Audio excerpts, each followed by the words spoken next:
আসছে 2025 শিক্ষাবর্ষে পুরনো শিক্ষাক্রমের আলোকে ছাপা হবে নবম দশম শ্রেণীর পাঠ্য বই। থাকবে বিজ্ঞান, মানবিক ও ব্যবসায় শিক্ষা বিভাগও।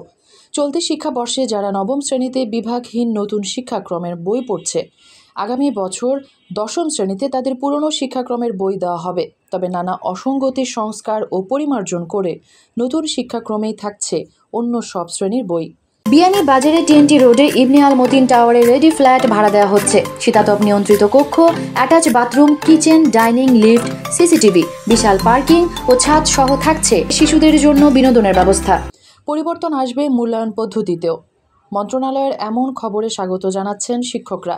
আমরা জানতে পারছি যে এই সরকার সিদ্ধান্ত নিয়েছে নবম শ্রেণীতে যারা বর্তমানে আছে তাদেরকে দশম শ্রেণীতে পুরাতন সিলেবাসের বই দেওয়া হবে। যেহেতু এটা সিদ্ধান্ত সংবাদ মাধ্যমে আমরা জানতে পারছি, এটা দ্রুত কার্যকর করার দাবি জানাচ্ছি। যদি সম্ভব হয় এবছরের শেষের দিকে তাদেরকে বই দেওয়া, যদি সম্ভব না হয় তাহলে অবশ্যই জানুয়ারির শুরু থেকে যাতে তারা পুরান সিলেবাসের বইটা পায় এবং এই আলোকে বিভাগ ভিত্তিক সায়েন্স, আর্টস, কমার্সে শিক্ষার্থীরা যাতে যেতে পারে সেই উদ্যোগ জানুয়ারিতে যাতে বাস্তবায়ন করা সম্ভব হয়, এই সরকারের প্রতি সেই উদাত্ত আহ্বান জানাচ্ছি। এমন খবরে স্বস্তি দেখা দিয়েছে শিক্ষার্থীদের মাঝেও। এতে শিক্ষা উপদেষ্টা সহ সংশ্লিষ্টদের প্রতি কৃতজ্ঞতা জানায় নবম শ্রেণীর শিক্ষার্থীরা।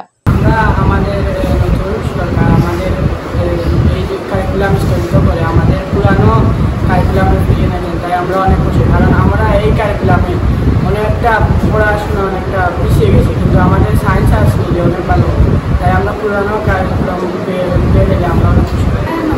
আমাদের যে কারিকুলাম যাচ্ছে এটা অনেক ভালো হবে। আগের মতো যে সায়েন্স আর্টস কমার্স আসবে তাতে আমাদের অনেক লাভ হবে। তার মাধ্যমে আমরা অনেক কিছু শিখতে পারবো, অনেক কিছু জানতে পারবো, সায়েন্সের মাধ্যমে অনেক কিছু জানতে পারবো। বর্তমান কারিকুলাম বিষয়ে অভিভাবকদের মধ্যে অসন্তুষ্টি রয়েছে।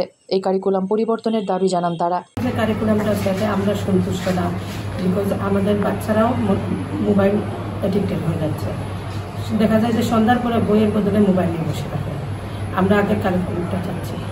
নবম শ্রেণীর শিক্ষার্থীদের উদ্দেশ্যে শিক্ষা ও পরিকল্পনা উপদেষ্টা বলেন, ছাত্র ছাত্রীদের আমি আশ্বাস দিচ্ছি তারা একভাবে পড়ে ফেলেছে, বাকি কয়েক মাস আছে।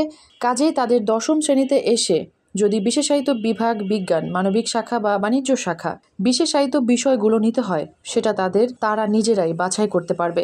তারপরও তাদের শিক্ষণে একটি ঘাটতি থাকবে, কারণ নবম শ্রেণী তো চলে গেছে। আমি শিক্ষকদের সঙ্গে কথা বলে দেখেছি, তারা যে পাঠ্যপুস্তক আসছে সেগুলো প্রথম দিকে তারা চালিয়ে যেতে পারবেন। শিক্ষার্থীদের কোনো অসুবিধা হবে না। মেহরুন বিনতে ফেরদৌস, এবিটিভি।